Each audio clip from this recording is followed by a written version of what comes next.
ಎಲ್ರಿಗೂ ನಮಸ್ಕಾರ ಸ್ನೇಹಿತರೆ. ಎಲ್ಲೋ ಒಂದು ಕಡೆ ಕಮಲ್ ಹಾಸನ್ ಅವರ ಹೇಳಿಕೆ ಇವತ್ತು ರಾಜ್ಯಾದ್ಯಂತ ನೀವೆಲ್ಲ ಗಮನಿಸಿದ್ದೀರ, ಕನ್ನಡಿಗರಿಗೆ ಒಂದು ಆಕ್ರೋಶಕ್ಕೆ ಕಾರಣ ಆಗಿದೆ. ಇಂಥ ಒಂದು ಸಂದರ್ಭದಲ್ಲಿ ಎಲ್ಲೋ ಒಂದು ಕಡೆ ಇವತ್ತು ತಮಿಳು ಭಾಷೆಯ ಮೂಲ ಒಂದು ಕನ್ನಡ ಅಂತ ಹೇಳಿರೋದು ಎಲ್ಲೋ ಒಂದು ಕಡೆ ಇವತ್ತು ವಿವಾದಕ್ಕೆ ಸೃಷ್ಟಿ ಮಾಡಿದೆ. ಎಲ್ಲೋ ಒಂದು ಕಡೆ ಕನ್ನಡಕ್ಕೆ ಅದಕ್ಕೆ ಆದಂಥ 2000 ವರ್ಷಗಳ ಇತಿಹಾಸ ಇದೆ. ಇಂಥ ಒಂದು ಕನ್ನಡವನ್ನು ಅವಹೇಳನಕಾರಿಯಾಗಿ ಮಾತಾಡೋದು ಎಲ್ಲೋ ಒಂದು ಕಡೆ ಇವತ್ತಿನ ದಿನಗಳಲ್ಲಿ ಕನ್ನಡದ ಮೇಲೆ ದಬ್ಬಾಳಿಕೆ ಹಿಂದಿ ವಾಲ್ಗಳಲ್ಲಾದರೆ ಇವತ್ತು ತಮಿಳಿನ ವಾಲ್ರದ್ರು ಇವತ್ತು ಕನ್ನಡ ಚಿತ್ರಗಳಲ್ಲಿ ಅಭಿನಯಿಸಿ ಕನ್ನಡ ನಾಡಿನಲ್ಲಿ ಕನ್ನಡ ಮಾತಾಡಬೇಕು, ಕನ್ನಡ ಬೆಳೆಸಬೇಕು ಅಂತ ಹಾಡು ಹೇಳಿದಂಥ ಕಮಲ್ ಹಾಸನ್ನು ಇಂದಿನ ದಿನಗಳಲ್ಲಿ ಕೆಲವು ವರ್ಷಗಳ ಹಿಂದೆ ಕನ್ನಡದಲ್ಲಿ ನಟಿಸಿ ಇಲ್ಲಿ ಯಶಸ್ಸನ್ನು ಕಂಡು ತಮಿಳುನಾಡಿಗೆ ಹೋಗಿ ಅಲ್ಲೇ ಯಶಸ್ಸನ್ನು ಪಡೆದು ಇವತ್ತು ಕನ್ನಡದ ಮೂಲ ಕಮಲ್ ಹಾಸನ್ಗೆ ಇಲ್ಲಿ ಕರ್ನಾಟಕ ಅದನ್ನು ಮರೆಯಬಾರ್ದು. ಇವತ್ತು ಕಮಲ್ ಹಾಸನ್ ಅವರ ಒಂದು ನಡವಳಿಕೆ ಇವತ್ತು ಇಡೀ ಒಂದು ಕನ್ನಡ ಪರ ಹೋರಾಟಗಾರರ ಒಂದು ವೇದಿಕೆಗಳಿಗೆ ಇವತ್ತು ಆಸ್ಪದ ಒಂದು ಏನು ಇವತ್ತು ಕನ್ನಡದ ಒಂದು ಅಸ್ತಿತ್ವಕ್ಕೆ ಒಂದು ಅವಮಾನ ಮಾಡಿರುವಂಥದ್ದು ಶಿವರಾಜ್ ಕುಮಾರ ಸಮ್ಮುಖದಲ್ಲೇ ಥಂಕ್ಸ್ ಲೈಫ್ ಅನ್ನೋ ಒಂದು ಚಿತ್ರವನ್ನು ಪತ್ರಿಕಾಗೋಷ್ಠಿಯಲ್ಲಿ ಚೆನ್ನೈಯಲ್ಲಿ ಈ ಥರ ಅವಹೇಳನಕಾರಿಯಾಗಿ ಮಾಡಿದ್ದು. ಅದು ರಾಜ್ಕುಮಾರ್ ಅವರ ಮಗನ ಕುಣಿಸ್ಕೊಂಡು ಈ ಥರ ಅವಹೇಳನಕಾರಿ ಮಾಡೋದು ಎಲ್ಲ ಸಾಮಾಜಿಕ ಜಾಲತಾಣಗಳಲ್ಲಿ ಇವತ್ತು ಆಕ್ರೋಶಕ್ಕೆ ಕಾರಣವಾಗಿದೆ.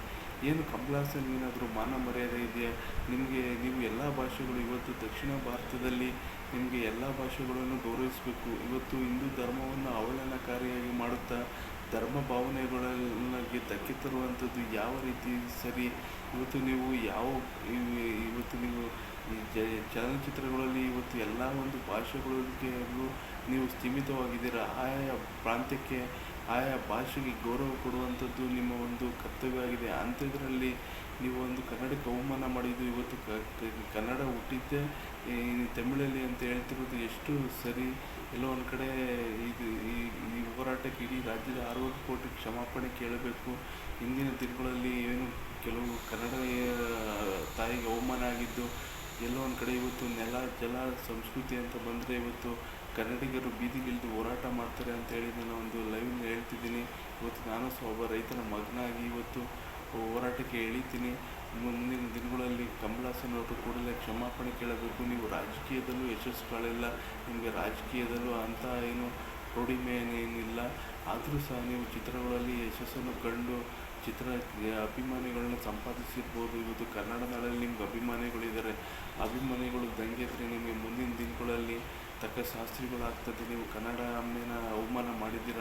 ಈ ಒಂದು ಕನ್ನಡಾಂಬೆಗೆ ಅವಮಾನ ಆದರೆ ಇಡೀ ಒಂದು ವ್ಯವಸ್ಥೆ ತಿರುಗಿ ಬೀಳುತ್ತೆ ಅನ್ನೋದು ಎಚ್ಚರ. ಮುಂದಿನ ದಿನಗಳಲ್ಲಿ ಇಂಥ ಏನಾದರೂ ಹೇಳಿಕೆಗಳು ಕೊಡಬೇಕಾದರೆ ನೀವು ಜವಾಬ್ದಾರಿಯಿಂದ ನಡ್ಕೊಳ್ಳಿ ಅಂತ ಕಮಲ್ ಹಾಸನ್ ಅವರಿಗೆ ಎಚ್ಚರಿಕೆ ಕೊಡ್ತಾ ನಾನು ಲೈವ್ನ ಮುಗಿಸ್ತಿದ್ದೀನಿ. ಈ ವಿಡಿಯೋ ನೋಡ್ತಿರೋರು ಸಬ್ಸ್ಕ್ರೈಬ್ ಮಾಡಿ ಮತ್ತು ಕಾಮೆಂಟ್ ಮಾಡಿ ನಿಮ್ಮ ಅಭಿಪ್ರಾಯವನ್ನು ತಿಳಿಸಿ. ಜೈ ಹಿಂದ್, ಜೈ ಕರ್ನಾಟಕ. ಮಾತು